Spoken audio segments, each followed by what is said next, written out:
اعوذ بالله من الشیطان الرجیم بسم الله الرحمن الرحیم. تر هر څه مخکې ټولو د قدر وړ زده کړیالانو خصوصا د میرویس خان نیکه زابل د لوړو زده کړو مؤسسې د ښوونې او روزنې پوهنځی د بیولوژي څانګې ټولو قدرمنو محصلینو ته سلامونه وړاندې کوم په دې هیله چې جوړ روغ خوښ او خوشحاله به یاست. لکه څرنګه چې تاسو پوهیږئ حضوري درسونه پای ته رسیدلي دي، هغه درسونه رخصت شوي دي او د غیر حضوري یا انلاین درسونو لړۍ راپیل شوې ده. نو موږ او تاسو به له نن نه وروسته که ژوند په انلاین شکل سره په همدې تګلاره سره خپل تدریسي بهیر مخ ته وړو په دې هیله چې ټول درسونه تر پایه راسره تعقیب کړئ. نن زموږ او ستاسو د نباتي سیستماتیک د مضمون لومړی درس دی چې هغه د نباتاتو د سیستماتیک عمومیات دي. په دې هکله به موږ او تاسو بحث کوو. هغه مطالب چې موږ او تاسو به یې په همدغه درس کې پرې بحث کوو هغه عبارت دی له د نباتاتو د سیستماتیک تاریخچه د لینه له لوري د نباتاتو طبقه بندي د طبقه بندي اړوند یو څو مهم اصطلاحات د سیستماتیک او ټکزانومي ترمنځ توپیر د نباتي سیستماتیک موخې د ګونې نوم ایښودنه د نوم ایښودلو قوانین کټګوري هایرارکي او همدارنګه ټکزا دغه مفهوم د ټکزانومي مرحلې د ټکزانومي اړیکې له نورو علومو سره د طبقه بندۍ سیستمونه د نبات له پیژندلو څخه مخکې باید ټول خاصیتونه په نظر کې ونیول شي. همدا هغه مطالب دي چې موږ او تاسو به په همدې درس کې پرې بحث کوو. لومړی راځو موږ او تاسو د نباتاتو د سیستماتیک تاریخچه وایو. د ټکزانومي په هکله سلګونه کاله مخکې معلومات راټول شوي دي چې له هغو څخه چین، مصر او عراق د نباتاتو 15,000 کلن ریکارډ لري. یعنې په چین، مصر، همدارنګه په مصر او عراق کې موږ تاسو د خرما ونې ښه مثال ورکولی سو. له هغه وخته راهیسه یعنې دوی په دغه نباتاتو کې 15,000 کلن ریکارډ لري چې تر اوسه چا نه دی مات کړی. تیوفراس له 280 څخه تر 370 قبل المیلاد د نباتاتو پلار د نباتاتو د مارفولوژي له مخې نباتات په 4 ډلو باندې وویشل: ونې یا ټریز، بوټي یا شرابس، بوټي ډوله یا انډر شرابس او واښه یا هربس. تیوفراس نوموړي نباتات د مارفولوژي یا د دوی د ظاهري شکل له مخې وویشل چې هغه په دغو 4 ګروپونو باندې وویشل چې یو له هغو څخه مثال په ډول باندې یو یې ونې دي چې غټ غټ جوړښتونه لري، بل تاسو درخت یې ورته وایو. همدارنګه بل چې دي هغه بوټي دي چې عموما بوټي کېدای شي 100 کلن، 2 کلن یا هم 1 کلن وي. همدارنګه درخت چې موږ تاسو وګورو دا خو عموما 100 کلن دي. همدارنګه بوټي ډوله یا انډر شرابس هغه نباتات ته ویل کېږي کوم چې تر بوټو کوچني خو تر واښو چې شي وي غټ وي، د بوټي شکل لري. همدارنګه واښه هغه نباتات کوم چې تر ټولو کوچنی جوړښت لري، یعنې موږ تاسو هغوی ته واښه ویلی شو چې هغه عموما 1 کلن نباتات دي.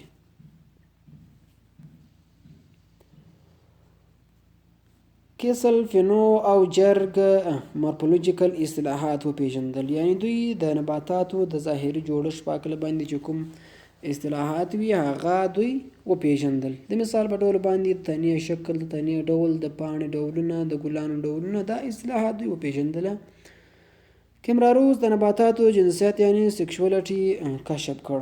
نوموړي په نباتاتو کې نارینه او ښځینه جنسونه یعنې د هغوی سیکس چې شي کوي تعین یې کوي، معلوم یې کوي. مثال په ډول باندې وویله چې په نباتاتو کې هم داسې نباتات شتون لري چې هغوی نارینه او ښځینه په دوی کې شته، یعنې بعضې نباتات له هغوی څخه نارینه او بعضې له هغوی څخه ښځینه نباتات دي.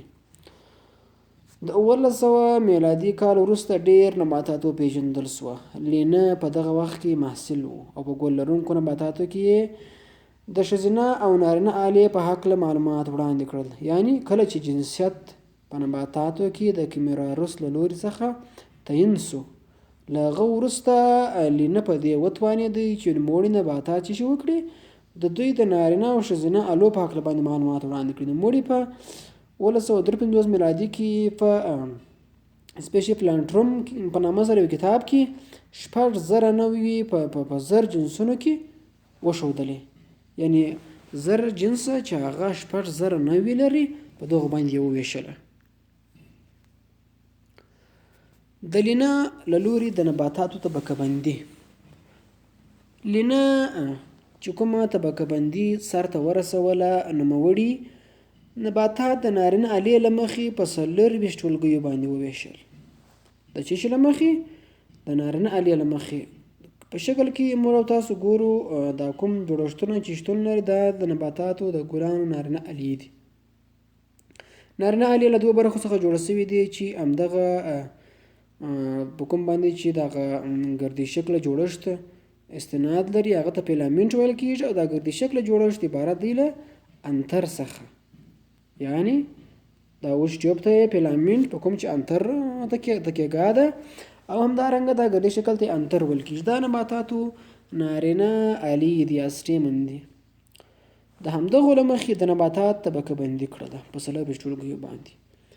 لومړی مونانډریا یو نه ده بلکې دلته ای راځي په کتاب کې چې کوم راغلي دي هغه ناسم دي، د یو په ځای ای ده. یعنی مونانډریا هغه نباتات کوم چې د دوی ګلان یوه دانه د نارینه آله لري. دلته لکه دغه نبات ښه مثال ورکولی سو. ډای دوه ته وایي او انډریا یې خپله سټیمن یا نارینه آلې ته وایي. دوه یعنی هغه نباتات کوم چې دوه د نارینه آلې ولري. دلته که چېرې موږ تاسو وګورو دا 4 د نارینه آلې لري، اما هغه نباتات کوم چې دوه د نارینه آلې ولري هغه په ډایندریا کې راځي. ټرایندریا چې 3 د نارینه آلې ولري، ډیترا چې 4 ولري، پینتا چې 5، هکزا چې 6 ولري، هپتا 9، اوکتا معنا 8، اندریا معنا نارینه آله، اینا معنا 9، اندریا معنا چې شي نارینه آله، دیکا معنا 10، اندریا معنا نارینه آله چې 10 نارینه آلې ولري. دو دیکاندریا دو وایي 2 ته، دیکاندریا معنا 12. هغه نباتات کوم چې 12 د نارینه آلې ولري. همداسې د ټولو نباتات څنګه وکړه طبقه بندي یې کړه چې په راتلونکي سلاید کې ښه په واضح ډول سره دغه طبقه بندي موږ او تاسو مشاهده کولی سو. دلته موږ او تاسو د هر نبات شکلونه ګورو. دلته تاسو وګورئ دلته د همدغو نباتاتو چې شي دي نوي دي. دلته د ټول نباتاتو نوي لیکل سوي دي. لومړی چې دی هغه مونو اندریا، هغه نباتات کوم چې یوه د نارینه آله ولري. دلته وګورئ نبات یوه د نارینه آله لري. ډای اندریا هغه نباتات کوم چې 2 د نارینه آلې ولري. ترای اندریا هغه نباتات کوم چې 3 د نارینه آلې ولري. همدارنګه ترای 3 تترا چې 4 ولري. پینتا چې 5 د نارینه آلې ولري. هکزا چې 6 د نارینه آلې ولري. هپتا چې 9 د نارینه آلې ولري. اوکتا چې 8 د نارینه آلې ولري. اینا اندریا چې معنا 9 د نارینه آلې ولري. دو دیکاندریا چې 12 د نارینه آلې ولري. او همدارنګه دیکاندریا یعنی 10، همدارنګه دو دیکاندریا چې هغه څو ولري 12 ولري. یعنی لکه چې موږ تاسو دغه حساب کوو 1 2 3 4 5 6 7 8 9 10 11 نارینه آلې لري. ده همدارنګه له هغه څخه وروسته ایکو ساندریا چې له 8 څخه تر 20 پورې د نارینه آلې ولري. همدارنګه پولیاندریا کوم چې ډېر د نارینه آلې ولري. ډېر د نارینه آلې چې ولري هغه عبارت له پولیاندریا څخه. همدارنګه ډای ډینامیا هغه نباتات کوم چې د 4 د نارینه آلې ولري په داسې شکل سره چې 2 د نارینه آلې غټې او 2 کوچنۍ وي. همدارنګه تترا ډاینامیا هغه نباتات کوم چې 6 د نارینه آلې ولري چې په هغو کې 2 غټې 4 2 جوړه 2 غټې بله جوړه دوی هم غټي او یوه جوړه یعنې دوې دانې چې وي کوچنۍ وي.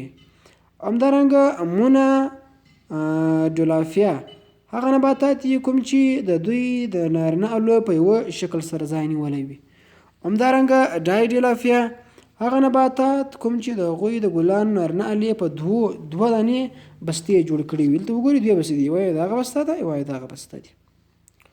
همدارنګه پولیډلافیا هغه نباتات ویل کېږي کوم چې دوی دغه په څو دستو کې قرار ولري.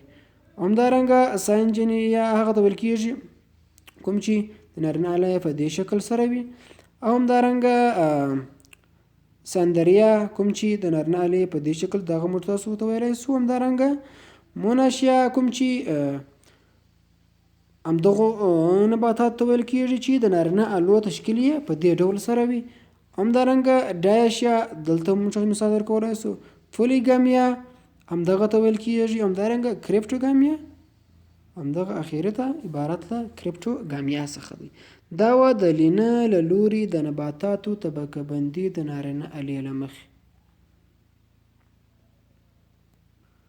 اوس موږ او تاسو راځو د طبقه بندي اړوند ځینې اصطلاحات وایو چې د هغو څخه یو چې دی ټکزانومي. ټکزانومي له دوه کلمو څخه اخیستل شوی دی چې یو دی ټکزیس چې معنا یې د ترتیب او نومس معنا قانون. ټکزانومي هغه علم دی کوم چې د اصولو د قانون له مخې د نباتاتو ترتیب یا هم د تنظیم یا د هغوی طبقه بندي تر څېړنې لاندې نیسي. سیستماتیک بیا د سیستماتیک د کلمې څخه اخیستل شوی دی چې د اصولو او قانون له مخې طبقه بندي معنا ورکوي. عموما ټکزانومي او سیستماتیک په ډېرو ځایونو کې مترادف استعمالیږي، خو ما په راتلونکي کې موږ تاسو توپیرونه ووایو.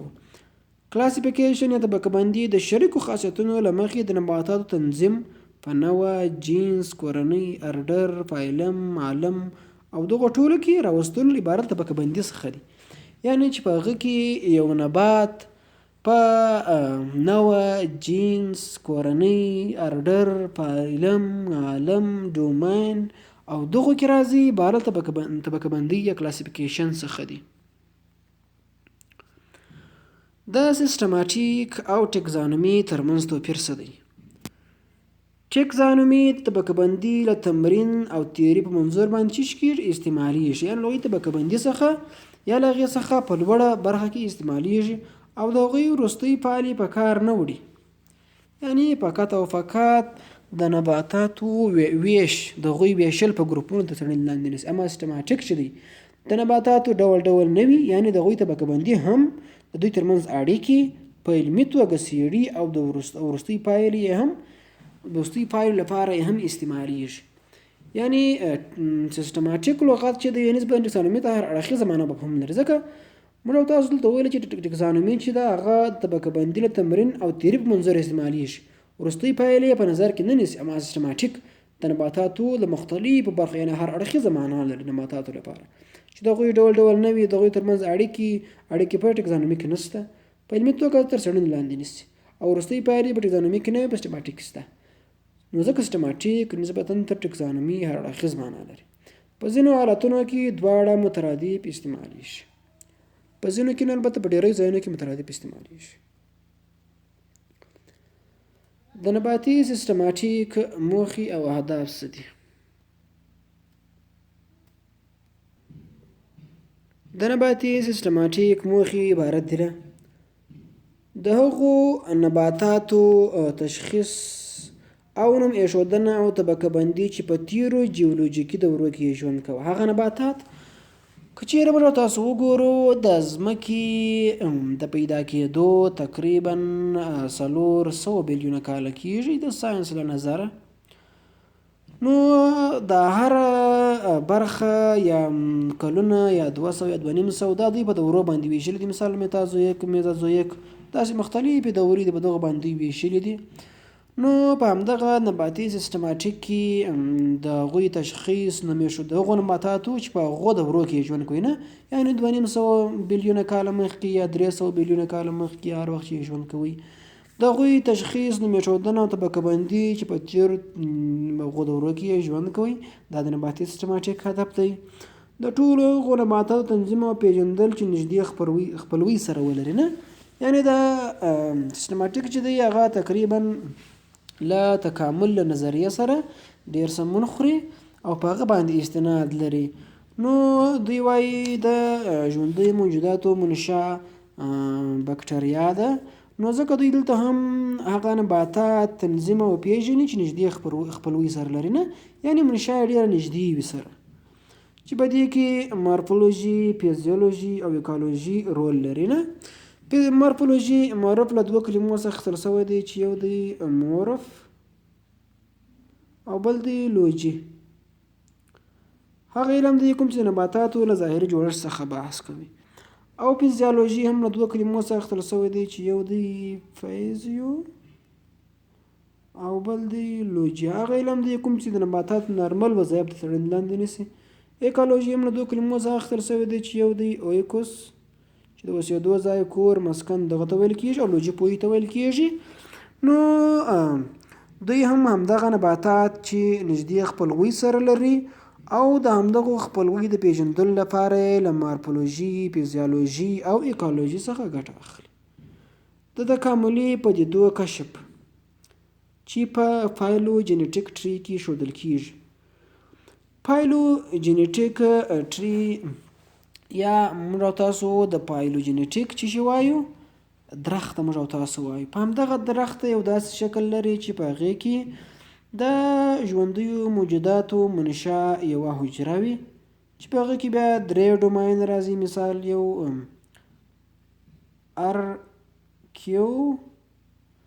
ارکیو بکټریا ده، همدارنګه بل یوکاریوټا ده، او همدارنګه بل چې دی بکټریا ده. خپله بکټریا دوی په همدغه درې ډوماینه کې ژوندي موجودات ټول طبقه بندي کړي دي چې منشا یوازې او یوازې دا یوه حجره ده چې خپله انسانان بیا دغې نظریې له مخې په یوکاریوټا کې طبقه بندي کېږي. بکټریاوې کې ټول بکټریاوې طبقه بندي کېږي، او همدارنګه یو څه برخه د الجیانو په ارکیو بکټریا کې هم داسې مختلف ژوندي موجودات طبقه بندي شوي دي چې همدغه ته وایي فایلوجینیټیک ټري. نو همدغه د نباتي سیستماتیک هدف دی چې په هغې کې چې تکاملي پدیدې کشف کړي چې څنګه دغه موجوداتو له دغو څخه تکامل کړی دی.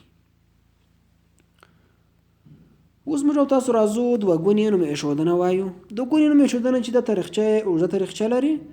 2 پیړۍ مخکې د کریسټ کاټو د نبات لپاره 2 نومونه استعمالول، یعنې 2 پیړۍ مخکې له هغه 2 نومونه استعمالول. ډوډانیسس همدارنګه ګیسفیټ په هکله عمومي معلومات وړاندې کړل.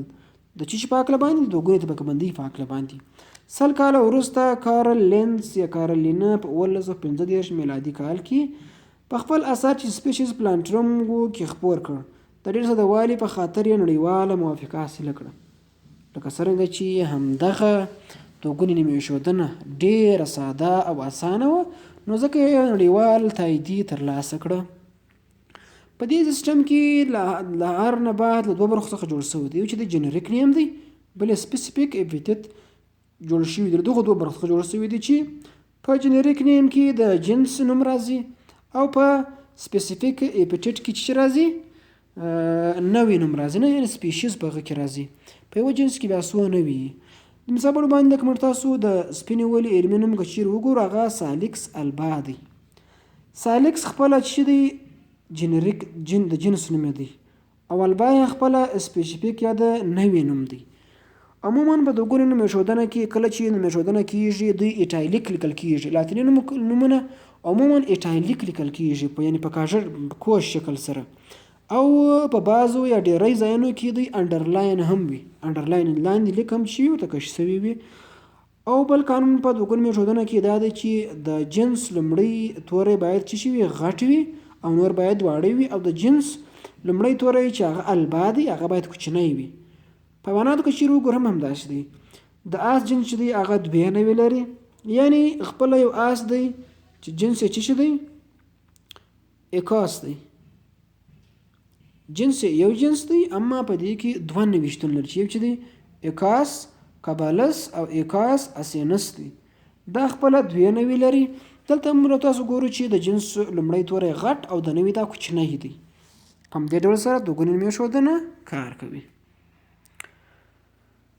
د جنس لومړی توری غټ لیکل کیږي او د یو شخص نو دا کېدای شي د یو شخص په افتخار د پاڼې ګل یا تنې د خاصیت له مخې چې وټاکل شي. دا سالیکس چې دوی ټاکلی دی دا د مثال په ډول باندې په دې غوښتنه تاسو کولی شو په دغه کې په جنس کې د یو شخص په افتخار باندې خپل نوم ورکړو.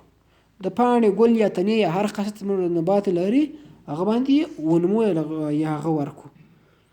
د نوي لغت کوچنی لیکل کیږي دغه ګوري جنس و. دا چې دی د وریجې علمي نوم دی اوریزا ساټیوا. اوریزا ساټیوا اوریزا د جنس نوم دی او ساټیوا چې دی هغه خپله د نوي نوم دی.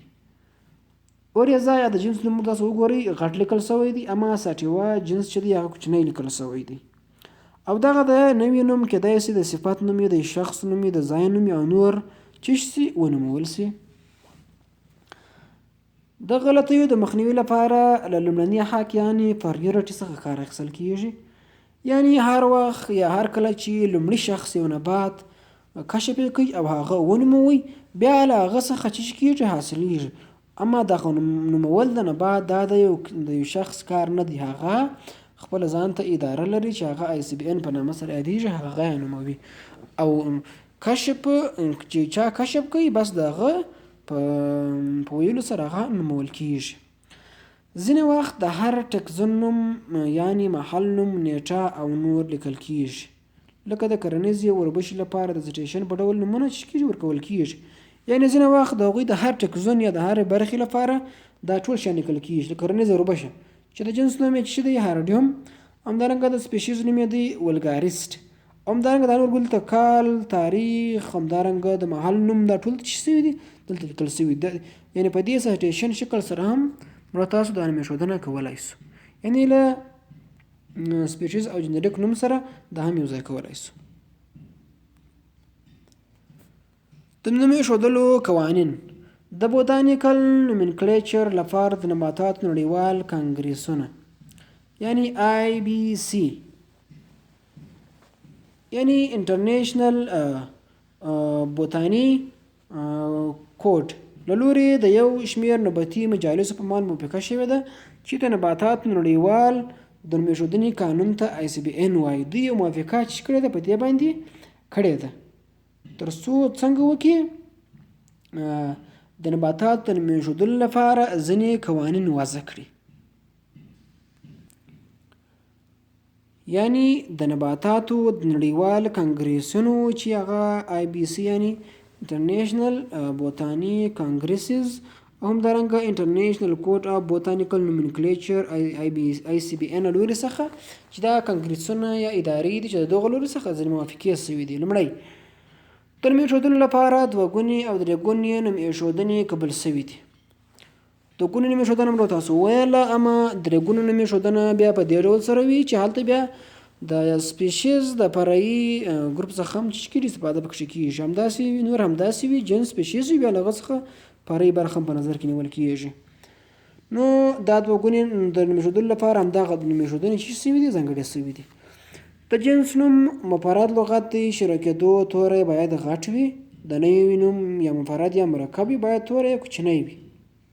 دا مخکې وویله. د حیواناتو او نباتاتو علمي نومونه باید یو له بل سره فرق ولري، یعنی یو نوم باید ونه لري. نومونه په لاتیني ژبه وي، ډیری وخت ایټایلیک یعنی دغه شی لیکل شوی داسې کوږ شکل سره لیکل کیږي، خو هغه باید په لاتین سره په انګلیسي یا بله ژبه سره نه وي.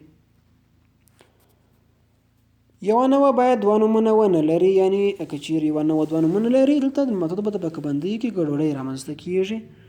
د یو عالم له لوري کشف شوی نوم باید د هغه په نوم ونومول شي چې موږ تاسو په مخ کې سلایډ کې ولوستل. پریورټي یعنی لومړیتوب قانون وضع شوی دی، له هغه څخه استفاده کیږي.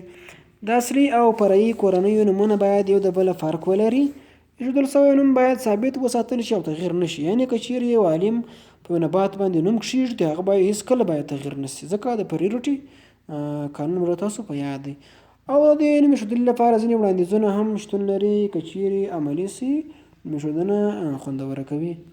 لومړی د نومونو تلفظ باید اسانه وي. داسې نومونه باید کښېښودل شي چې هغه اسانه تلفظ کیږي، لکه سالیکس البا ډېر اسانه تلفظ کیږي، اوريزا ساټیوا، پونیکا ګراناټوم، دا مختلف لاتیني نومونه ډېر اسانه تلفظ کیږي.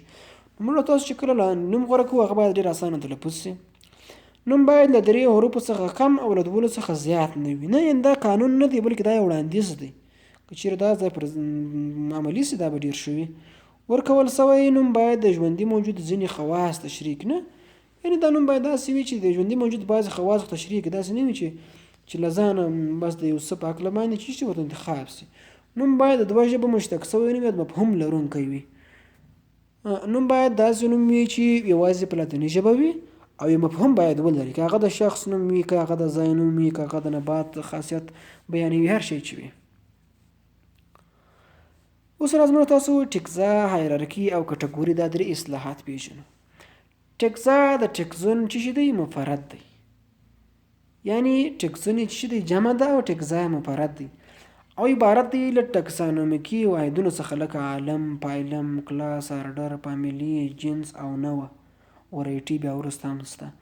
یعنی دا عبارت له چې څخه دی، یعنی د ټکسانومي ټول واحدونه ټیکزا ویل کېږي. ټیکزا چې یوه ته یې ټیکزون وایي نه. پایلم خپله چې دی یو ټیکزون دی، کلاس خپله یو ټیکزون دی، آرډر خپله یو ټیکزون دی او دغو ټولو ته ټیکزا ویل کېږي. ټیکزانومي دا ټیکزانومي چې وایي دا هم د همدغو لپاره چې کېږي استعمالېږي چې په هغه کې عالم، پایلم، کلاس، آرډر، فامیلي، جنس، سپیشیز دا ټول پکې ځای پر ځای شوي دي. او هایرارکي بیا په هایرارکي کې بیا څه دي؟ په هغه کې بیا یو څو شیان دي نه. په هغه کې عالم او پایلم نسته، له کلاس څخه شروع کېږي. کلاس، آرډر، جنس، سپیشیز او ورایټي ته هم ځای ورکول سوی دی نه، چې له جنس څخه وروسته سپیشیز او له سپیشیز څخه وروسته ورایټي هم پکې شته. دا هایرارکي ده. د حیواناتو ویش په ټکزانومیکي واحدونو عبارت له کټګورۍ څخه دی نه. کټګوري بیا چې ته وایي، کټګوري بیا د حیواناتو ویش په ټکزانومیکي واحدونو نه، چې یو نبات یې موږ او تاسو هغه په ټکزانومیکي واحدونو وویشو نه. د یو نبات عالم معلوم کو، دغه پایلم معلوم کو، دغه کلاس، آرډر، جنس، سپیشیز دا ټول معلوم کو، ته وایي کټګوري. ټکزون د هایرارکي مرحلې مشخصوي. دغه ټکزون چې موږ تاسو وایي د هایرارکي مرحلې مشخصوي. او کټګوري بیا د هایرارکي ردیفونه منظموي. یعنی په هایرارکي کې چې کوم ردیفونه یا هم واحدونه شتون لري هغه د کټګوري په وسیله باندې تنظیمیږي. دا یو توپیر دی دغو 3 اصطلاحاتو. د نوعي مفهوم موږ تاسو راځو د ټولو ټکزون یا ټکزانومیکي واحدونو هر یو جلا جلا وایو. د ټکزانومیکي هایرارکي یو مهمه کټګوري ده او د ټکزانومي اساسي واحد دی. اساسي واحد سپیشیز دی. د نباتاتو سره ورته ټولنه چې وکولای شي سره په ساده ډول القا کړي. د نباتاتو هغه مجموعه چې سره یو شان ارثي، مورفولوژیکي او فیزیولوژیکي خاصیتونه ولري او د ژوند طریقه ولري، دا سپیشیز کې راځي نه. یعنی یو سپیشیز کې یو نبات هغه وخت راتلای شي چې هغه شی ولري: مورفولوژي، ظاهري شکل، فیزیولوژي، دنده، د ژوند طریقه، د القا ډول، دا ټول سره ورته وي. هغه په یو سپیشیز کې هغه نباتات راځي. دا د نوي مفهوم دی. د جنس مفهوم. جنس د نوعو ګروپونه دي، یعنی له څو جنسونو چې سره یو ځای سي او خاصیتونه سره ولري، له هغو څخه یوې ته چې ویل کېږي جنس ویل کېږي. یعنی یو جنس وي او له هغه څخه وروسته بیا په هغه کې نورې نوعې راځي. یعنی یو جنس کېدای شي 3، 4، 2، 3 داسې نوعې ولري یو جنس. څو نوعې چې سره یو ځای سي او یو مورفولوژیکي او جنټیکي ورته والی ولري، ورته جنس منځته راځي نه. یعنی څو نوعې چې سره یو ځای کېږي یو جنس منځته راوړي. مثال په ډول باندې موږ تاسو د پیلیس په جنس کې د پیشوګانو 3 نوعې ولرو. پیلیس خپله د پیشوګانو یو جنس دی. د پیشوګانو یو جنس دی چې په هغه کې 3 نوعې دي: ګولډن کیټ، فیشنګ کیټ او لیوپارډ کیټ. دا د پورته جنس د پیلیس بنګلانسیس په نوم کېږي. یعنی د دغو نوعو جنس دا 3 نوعې دي او جنس ته چې ویل کېږي پیلیس بنګالینسیس. دا یې جنس دی او دا 3 نوعې دي. یعنی دغه نوعې سره یو ځای شوي دي او دغه یو جنس یې جوړ کړی دی. د کورنۍ مفهوم. د څو جنسونو له ځای کېدو څخه بیا یوه کورنۍ منځته راځي. څو نوعې چې سره یو ځای سي جنس، څو جنسونه چې سره یو ځای سي او مشترک خواص ولري کورنۍ ده. په ګل لرونکو نباتاتو کې مورفولوژیکي صفتونه لکه ګلان، په الجی او فنګسونو کې د مورفولوژیکي صفتونو سره سایټولوژیکي او بیوشیمیکي صفتونه هم د فامیلي حدود تعینوي. یعنی که چیرې نباتات موږ تاسو په یو کورنۍ کې راولو هلته یوازې مارفولوژي ته کتل کېږي لکه ګلان، پاڼې، تنه، ریښې دا په نظر کې نیول کېږي. خو په الجیانو او فنګسونو کې بیا هلته بیا د هغوی د شکل سره سره د ظاهري شکل سره سره سایټولوژیکي یعنې حجروي جوړښت او بیوشیمیکي یعنې بیوشیمیکي تعاملونه کوم چې دوی په یعنې کیمیاوي تعاملونه چې دوی په خپل بدن کې سرته رسوي هغه هم په نظر کې نیول کېږي بیا یوه فامیلي تعینېږي. کورنۍ په اسیا وروستاړې سره ختمیږي لکه د ګلاب جنس چې روز دی او کورنۍ یې روزاسیا ده. یعنې سیا که چې موږ تاسو هر ځای وینو هغه یو کورنۍ ده. روز پله یو جنس دی یعنې ګلاب دی او کورنۍ یې روزاسیا ده. د ځینو نباتاتو کورنۍ د اسیا په تورو نه ختمېدلې نو اړتیا ولیدل شوه چې د مخکیني اصولو په نظر کې نیولو سره ورته نوي نومونه ورته کېښودل شي. ځینې داسې نباتات کورنۍ وې چې هغه په اسیا سره چې به کله موږ تاسو په وروستاړې سره ختمولې یعنې خوندور او سم نه راتله نو اړتیا ولیدل شوه چې هغه نومونه چې شي بدل شي. نو بیا د مخکیني اصولو په نظر کې نیولو سره چې شي وسوله ورته نوي نومونه ورته کېښودل شي. مثال باندې پښتو نومونه لمرګلی د لمرګلي مخکینی نوم چې و هغه چې و کامپوزیټیا و. کامپوزیټیا و دلته د سیا په توري سره دا نه سوای ختمېدلی نه بیا که چې موږ تاسو دا ختموو کامپوزیسیا داسې تلفظ کېدله. خو اوسنی نوم چې دی د هغو اسټراسیا ده. د ساړه موسم سابه چې دی مخکینی نوم یې چې و کراسیپیریا و خو اوسنی نوم چې دی ور انتخاب کړي هغه چې دی براسیکاسیا ده. د غوردانو کورنۍ نوم چې و هغه مخکینی نوم یې ګرامینیا و اوسنی نوم چې دی پواسیا ده. د نخودو د کورنۍ مخکینی نوم چې و لیګومینوسیا و اوسنی نوم چې دی پوباسیا ده. د نانا د کورنۍ مخکینی نوم چې و لابیاتیا ده او اوسنی نوم چې دی لامیاسیا ده. د ارډر مفهوم د څو کورنیو له ځای کېدو څخه ارډر منځته راځي. یعنې په همدې کټګوري کې شامل نباتات له فامیلي خواصو راوروسته سره ورته خواص لري. یعنې ګورئ لومړی تر ټولو چې شي و سپیشیز و له هغه څخه وروسته بیا جنس و له هغه څخه وروسته بیا چې دی فامیلي و له هغه څخه وروسته بیا چې دی ارډر دی. یعنې څو جنسونه چې سره یو ځای شي جنس څو جنسونه چې سره یو ځای شي فامیلي یا کورنۍ څو فامیلي چې سره یو ځای شي هغه بیا ارډر جوړوي. یعنې که چیرې تر فامیلي څخه راوروسته ډېر نږدې خواص سره ولري هغه په یوه ارډر کې راځي. ارډر په ALES یعنې الیس سره ختمیږي. د ګلاب جنس روز موږ تاسو مخکې وایو کورنۍ روزاسیا وه او ارډر بیا څنګه ویل کېږي روډالیس او سبا ارډر ته بیا روزانیا ویل کېږي. یعنې دا چې شو د ارډر مفهوم ول یعنې څو فامیلي چې سره یو ځای شي او مشترک خواص سره ولري هغه په یو ارډر کې راځي. د ټولګي یا کلاس مفهوم د ارډرونو له ځای کېدو څخه ټولګي جوړېږي. څو ارډر چې بیا سره یو ځای شي او ورته خواص ولري هغه به یو ټولګي جوړوي. لکه ډایکوټیلیډن نباتات یعنې دوه مشمه نباتات چې دوی دوه د تخم دوه برخې لري دې ته دوه مشمه ویل کېږي. بل راځو د پایلم مفهوم د کلاسونو له ځای کېدو څخه دوی چې کېږي منځته راځي لکه سپرماټوفایټا چې د نلرونکو نباتاتو یو پایلم دی. یعنې هغه نباتات کوم چې تخمونه تولیدوي. یعنې سپیشیز چې سره یو ځای شي جنس جوړوي. جنس چې سره یو ځای شي چې جوړوي فامیلي جوړوي سره ځای شي ارډر چې سره یو ځای شي بیا چې دغه کېږي کلاسونه چې سره یو ځای شي هغه بیا پایلم جوړوي. پایلمونه چې بیا سره یو ځای کېږي هغه بیا کینګډم یا عالم ورسته بیا وایو. د مثال په ډول باندې پایلم کې سپرماټوفایټا دا خپله چې دی یو پایلم دی. اووم راځو د عالم مفهوم د ټکزانومي تر ټولو لویه کټګوري ده او له پایلمونو څخه تشکیل شوې ده. په دې کې ټول نباتات شامل دي. یعنې د نباتاتو کینګډم دا د ټکزانومي کې په نباتاتو کې تر ټولو لوی واحد دی. عالم یعنې کینګډم پلانټیا کینګډم انیمالیا دوی دواړه جلا جلا عالمونه دي. تر ټولو لوی ټکزانومیکي واحد چې دی هغه عالم دی. خو ما اوس یو بل شی هم اضافه شوی دی د پایلوجینټیک ټری په وسیله باندې نه یعنې د درخت په وسیله باندې نه جنټیکي درخت دی چې هلته دوی د ژوند منشا یوازې یوه حجره بولي. په هغه کې بیا ډوماین ته هم اضافه ورکول شوی دی. ډوماین کې بیا درې شیان راځي چې هغه بیا ارکیا همدارنګه بکټریا او یوکاریوټا راځي. دلته موږ تاسو داسې وایو نه یعنې تر ټولو لومړی چې وي پلانټ کلاسیفیکیشن کې تر ټولو لومړی سپیشیز له سپیشیز څخه بیا جنس، له جنسونو څخه بیا فیملي جوړیږي، له فیملي څخه بیا وروسته څلورم ارډر جوړیږي، له هغه څخه وروسته بیا له ارډرونو له ځای کېدو څخه کلاس جوړیږي، له کلاسونو ځای کېدو څخه بیا پایلم جوړیږي، له پایلم څخه بیا وروسته چې دی کینګډم جوړیږي. کینګډمونه چې بیا سره یو ځای شي هغه بیا چې جوړوي ګوري مادتونو چې دلته ډوماین ته هم ځای ورکول شوی دی.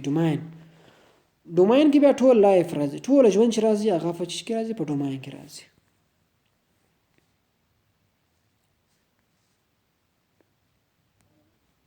اوس موږ او تاسو راځو د ټکزانومي مرحلې وایي چې ټکزانومي څو مرحلې لري، په کوم مرحلو کې ټکزانومي سر ته رسول کېږي. تر ټولو لومړی چې دی هغه د لټون مرحله ده. د لټون مرحله یا ایکسپلوریټوري فیز یا هم د پاینیر. په دې مرحله کې د نباتاتو د ټکزون د نړۍ بیلابیل علما چې کوي کار او اشتراک کوي او د مورفولوژي په اساس بنا ده. یعنی په دې کې د نړۍ د مختلف ګوټ څخه مختلف علما کار کوي په دې مرحله کې چې دوی چې کله یو نبات انتخابوي دوی یوازې د هغه مورفولوژي ته ګوري. بیا وروسته نور مرحلو ته ځي. دومې د تثبیت مرحله یعنی د کانسولیډیشن فیز. دا مرحله د مورفولوژي په اساس بنا ده. د نباتاتو حیواناتو طبقه بندي تر څېړنې لاندې نیوه چې بیا نباتاتو ته ځانګړې شوه. نه مخکې د دواړو لپاره کارېده خو اوس یوازې د نباتاتو لپاره په کار وړل کېږي. درېیم تجربوي مرحله د ایکسپریمنټل اور بایو سیستماتیک فیز. دا یو تر ټولو مهمه برخه ده. په دې کې جغرافیوي بدلون، کیمیاوي او سایتوجینیټیکي مطالعې، فزیولوژیکي کړنلارې، تکاملي خصوصیات او نور تحلیل او تجزیه کېږي. نه یعنی دلته یوازې مورفولوژي نشته بلکې دلته سایتوجینیټیکي یعنی د حجرې په سطح باندې جینیټیک هلته مطالعه کېږي. فزیولوژیکي کړنلارې یعنی دوی دندې، تکامل یعنی تر ټولو ډیپ او ژور چې ځي هغه په دې مرحله کې تجربوي مرحله کې ځي چې د یو نبات حجره، دنده، تکامل د هر څه مطالعه کېږي. څلورم د مرحلو د هدف او پایلې مرحله یا هولوټکزانومیک فیز او همدارنګه چې دغه هم ورته ویل کېږي د انسایکلوپیډیک. د پورته مرحلو د همغږي مرحله ده. دا بیا هغه اخیری د چې مرحله ده د ریزلټ مرحله ده. په دې کې د هغوی ریزلټ بیانېږي او طبقه بندي د سیستم د انکشاف لپاره د ټولو ډیټا تحلیل او تجزیه پکې د کمپیوټر په مرسته کېږي. کله چې ټوله ډیټا راټوله شي د همدغو مرحلو په وسیله باندې نه یعنې تثبیت، پیژندلو، تشخیص او د تجربې یعنې د بایو سیستماتیک دا ټول چې سره ډیټا راټوله کړي بیا په همدغه مرحله کې چې کېږي انالایز کېږي، د کمپیوټر په وسیله باندې انالایز کېږي. چې کله انالایز شي دا یې بیا پایله لاسته راوړي. ټکزانومي چې ده هغه له مختلفو علومو سره اړیکې لري. یعنی ټکزانومي یا سیستماتیک چې دی هغه ډېر پراخ مفهوم لري. په هغه کې مختلف علوم دي. د مثال په ډول باندې له ایوالوشن تکامل سره بالکل اړیکه لري ځکه د همدغه تکامل په اساس باندې دوی نامګذاري کېږي، پیژندل کېږي. مایکروسکوپیک مورفولوژي یعنی د هغوی مایکروسکوپي مورفولوژي هغه جوړښتونه، ظاهري جوړښتونه کوم چې په پرته له مایکروسکوپ نه لیدل کېږي هغه سره اړیکه لري. هغه مورفولوژي د یو ماکروسکوپیک مورفولوژي د بل مایکروسکوپ مورفولوژي ده. هیستولوژي سره هم اړیکه لري چې انساج مطالعه کوي، په هغه کې انساج په نظر کې نیول کېږي. کیمستري هم ده ځکه د نباتاتو تکامل خپله په دوه برخو ویشل شوی دی، بیولوژیکل ایوالوشن دی او بله چې دی کیمیکل ایوالوشن دی، هغه دلته اړیکه سره لري. فزیولوژي هم اړیکه لري. فزیولوژي یعنې د هغوی نارمل وظایف هم په نظر کې نیول کېږي. سایټولوژي هغه علم کوم چې حجرات مطالعه کوي له هغې سره هم اړیکه لري. همداسې ټکزانومي له پالې خپله فوسیلونو ته ویل کېږي. هغه علم کوم چې فوسیلونو مطالعه کوي هغه سره هم اړیکه لري. مالیکولر بوتاني یعنې له مالیکولي بوتاني سره هم اړیکه لري. همدارنګه له جیوګرافي جو معنا ځمکه او ګرافي معنا ویش، همدارنګه یعنې جغرافیه سره هم اړیکه لري. امبریولوژي یعنې جنین پوهنې سره هم اړیکه لري. ایکالوژي چې اویکوس وایي کور ته او لوژي پوهې ته یعنې ایکالوژي چې د نباتاتو اړیکې له چاپېریال سره مطالعه کوي هغه سره هم اړیکه لري. جینیټیک چې له والدینو څخه اولادونو ته ارثي خواص انتقالوي له هغې سره هم اړیکه لري. د طبقه بندۍ سیستمونه 3 ډوله سیستمونه شتون لري. لومړی چې دی هغه مصنوعي طبقه بندي.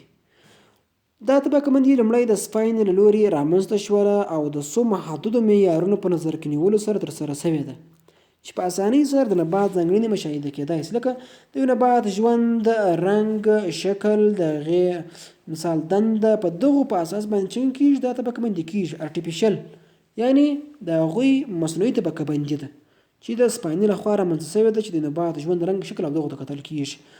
دویم چې دی هغه طبیعي طبقه بندي ده چې دا مهمه برخه ده یا مهم سیستم دی. دا طبقه بندي د نباتات د هغوی له طبیعي خصوصیاتو او یو له بل سره طبیعي اړیکو په اساس باندې طبقه بندي کوي چې دوی خپل کم طبیعي خصوصیات لري او له نور نباتاتو سره کم دغه لري، اړیکې لري، هغه په اساس باندې طبقه بندي کېږي.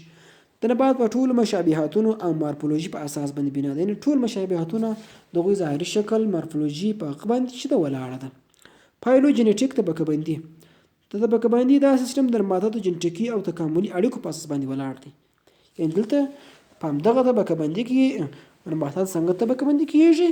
د هغوی د تکاملي او جنټیکي اړیکو په اساس باندې طبقه بندي کېږي. دوی څومره تکاملي اړیکې سره لري.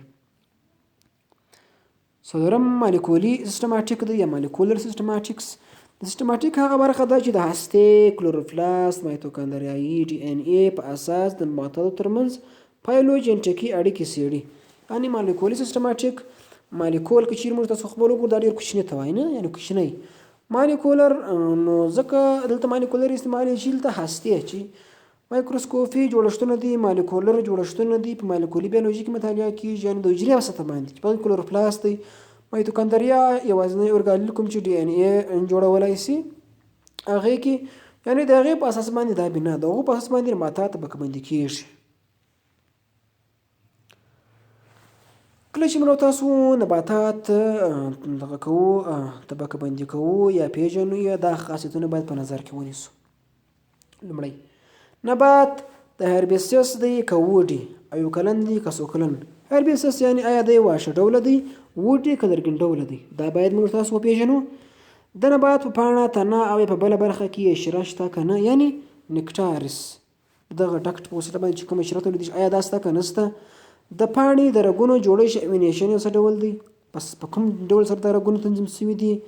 د نبات په ځوانو تنو کې غوږوالۍ یا سټیپلز قرار لري که نه، یعنې د تنې غوږوالۍ عبارت له سټیپل څخه دی چې په هغې کې مختلفې برخې نه اګزیست دی، مرګین دی، همدارنګه میډریب دی، دا شیان پکې شتون لري چې دا څنګه لري کې نه لري. د نبات سطحه په څه شي پوښل شوې ده؟ آیا د زخ په وسیله پوښل شوې ده؟ آیا هموار شکل لري؟ څنګه؟ د نبات سیپلز او پیټلز ګډ او که جلا جلا دي؟ نه، سیپلز او پیټلز د نبات ګلپاڼو او ګلمونو پاڼل کېږي. خپله دغه شنې شنې چې دي دې ته وایي سیپلز او دغو ته وایي پیټلز. یعنې دا آیا دا دوی ګډ ګډ دي سره که جلا جلا؟ دلته وګورو دلته ګډ دي سره، نه سره مښتي دي. پیری انت په یوه سلسله او که په زیاتو کې شتون لري. نه، یعنې پیری انت خپله پیری وایي شاوخوا او انت وایي انتر ته. انتر د نارینه الې د لوړه برخه ده، یعنې ګل چې دی هغه څلور برخې لري. یو چې دی سیپلز یعنې ګلملې پاڼې، پیټلز ګلپاڼې، ښځینه اله او نارینه اله یا سټیمن. سټیمن یې نارینه اله بیا له دوو برخو جوړ شوی دی، انتر ده او بله فیلامنټ ده. د همدغه فیلامنټ چې انتر چې احاطه کوي هغه سیپلز او پیټلز دی. آیا دوی وایي دوی دا په یوه سلسله کې دي که په زیاتو کې شتون لري؟ آیا په ګل کې نیکتار سیکریټینګ ډیسک موجود دی که نه؟ دغه دی نیکتار سیکریټینګ ډیسک په دغه ګل کې موجود دی. آیا ګل اکټیومورفیک دی که زایګومورفیک دی؟ نه، اکټیومورفیک هغه ګلانو ته ویل کېږي چې د هغوی تناظر شعاعي وي، یعنې که چیرې موږ دی له هرې برخې څخه چې شکو په دوو برخو باندې وویشو په مساوي برخو باندې ویشل کېږي، دې ته وایي شعاعي تناظر. او بل زایګومورفیک چې وایي که چیرې موږ تاسو یعنې راډیل نه وي، زایګومورفیک وي، یعنې یوازې هغه وخت په دوو برخو ویشل کېدای شي چې موږ تاسو یوازې په یوه برخه کې په منځ باندې په دوو برخو باندې وویشي، ته وایي زایګومورفیک. او همدارنګه د ګل اجزاو لکه اوریز، سټیمن، پیټل، سیپل، پیسټل لیدل دا باید موږ تاسو ووینو. اوری وایي تخمدان ته چې دغه دی، دا چې دی تخمدان دی. سټیمن وایي نارینه الې ته چې دغه دی چې انتر فیلامنټ پکې شتون لري. پیټلز وایي ګلپاڼو ته، سیپلز وایي ګلملو پاڼو ته، او پیسټل وایي ښځینه الې ته، نه چې په هغه کې تخمدان او همدارنګه چې دی سټیګما او سټایل په هغه کې شتون لري. دا باید موږ تاسو وپېژنو. درس پای ته ورسېدی.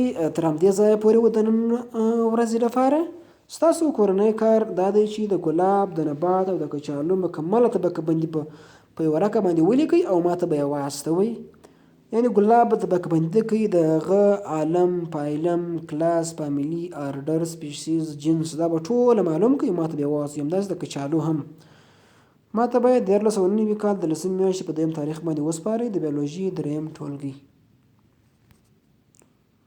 له پاملرنې مو یوه نړۍ مننه. که چېرته کوم پوښتنه لرئ کولی شئ چې راته پرېږدئ. تر راتلونکي 2یم درس پورې ښه وخت او ښې چارې.